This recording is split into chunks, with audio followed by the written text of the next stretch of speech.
वृंदावन की पवित्र भूमि पर भगवान श्री कृष्ण अपनी बाल लीलाओं से सभी का मन मोह लेते थे। उनकी मधुर मुस्कान और चंचल स्वभाव ऐसा था कि जो भी उन्हें देखता बस उन्हें निहारता ही रह जाता था। सुबह का समय होता तो वे ग्वाल बालों के साथ गायों को लेकर वन की ओर जाते।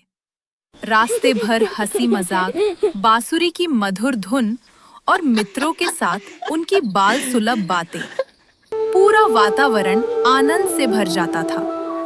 कभी वे पेड़ों के नीचे बैठकर भोजन करते, तो कभी खेलते खेलते समय का पता ही नहीं चलता। उनकी हर एक छोटी सी लीला भी वृंदावन वासियों के लिए आनंद का कारण बन जाती थी। लेकिन उनकी एक आदत सबको थोड़ा परेशान कर देती थी। माखन के प्रति उनका विशेष प्रेम वृंदावन की गोपियां अपने घरों में माखन छुपा कर रखती, लेकिन फिर भी किसी न किसी तरह माखन कम हो ही जाता। और जब वे ध्यान से देखती तो कहीं न कहीं वही नन्हे कृष्ण दिखाई दे जाते, कभी मटकी के पास, कभी मुस्कुराते हुए, कभी अपने मित्रों के साथ माखन बांटते हुए।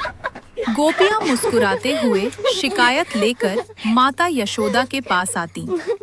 यशोदा जी, आपका कान्हा बहुत नटखट है, वो हमारे घर से माखन ले जाता है।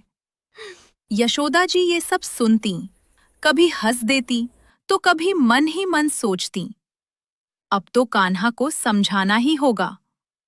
एक दिन उन्होंने निश्चय किया कि आज वे अपने लाडले को अनुशासन सिखाएंगी। उन्होंने घर में माखन रखा और ध्यान से छिपकर देखने लगी। कुछ ही देर में नन्हे कृष्ण धीरे धीरे वहां आए, आसपास देखा और फिर मुस्कुराते हुए माखन लेने लगे। तभी माता यशोदा सामने आ गई। कृष्ण ने जैसे ही माँ को देखा, वो तुरंत भागने लगे।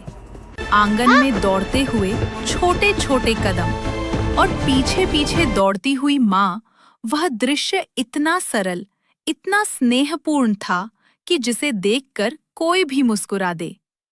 लेकिन आज माँ ने ठान लिया था, वे अपने कान्हा को पकड़कर ही रहेंगी। कुछ देर बाद आखिरकार माता यशोदा ने कृष्ण को पकड़ लिया। कृष्ण थक कर रुक गए और मासूमियत भरी आंखों से माँ की ओर देखने लगे।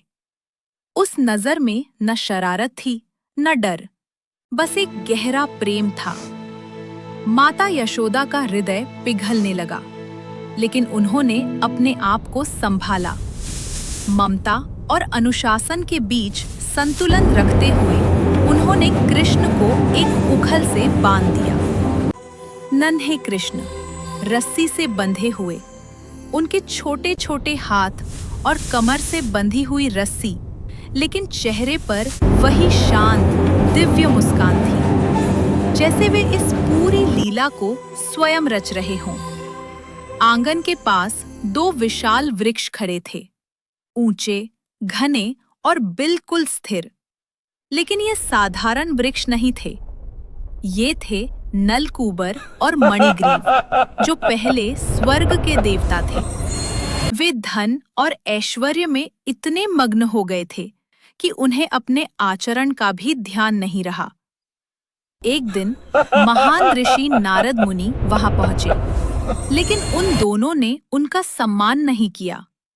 उनके अभिमान ने उन्हें अंधा कर दिया था।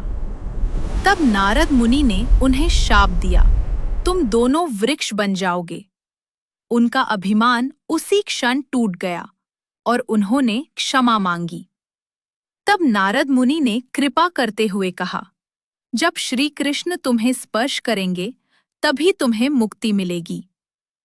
उधर नन्हे कृष्ण उखल से बंधे हुए थे, लेकिन उन्होंने धीरे धीरे उस उखल को खींचना शुरू किया। उनके छोटे छोटे कदम, धीमी धीमी चाल, ऐसा लगता था जैसे कोई साधारण बालक प्रयास कर रहा हो, लेकिन वास्तव में यह एक दिव्य लीला थी। वे चलते चलते उन दोनों वृक्षों के बीच पहुंच गए। जैसे ही उखल उन दोनों के बीच फंसा, अचानक एक जोरदार आवाज हुई। दोनों विशाल वृक्ष धरती पर गिर पड़े। पूरा वृंदावन हिल गया। लोग दौड़ते हुए वहां पहुंचे। कोई समझ नहीं पा रहा था कि एक बंधा हुआ बालक यह कैसे कर सकता है। तभी उन गिरे हुए वृक्षों के बीच से दो दिव्य स्वरूप प्रकट हुए। वे थे नलकूबर और मणिग्रीव। अब उनके चेहरे पर अभिमान नहीं, बल्कि विनम्रता और कृतज्ञता थी। उन्होंने हाथ जोड़कर कहा, हे प्रभु, आपने हमें हमारे अभिमान से मुक्त कर दिया। हम आपके सदा आभारी रहेंगे। उनकी आंखों में आभार के आंसू थे। भगवान श्री कृष्ण केवल मंद मंद मुस्कुराए, जैसे यह सब कुछ उनके लिए एक सरल खेल हो।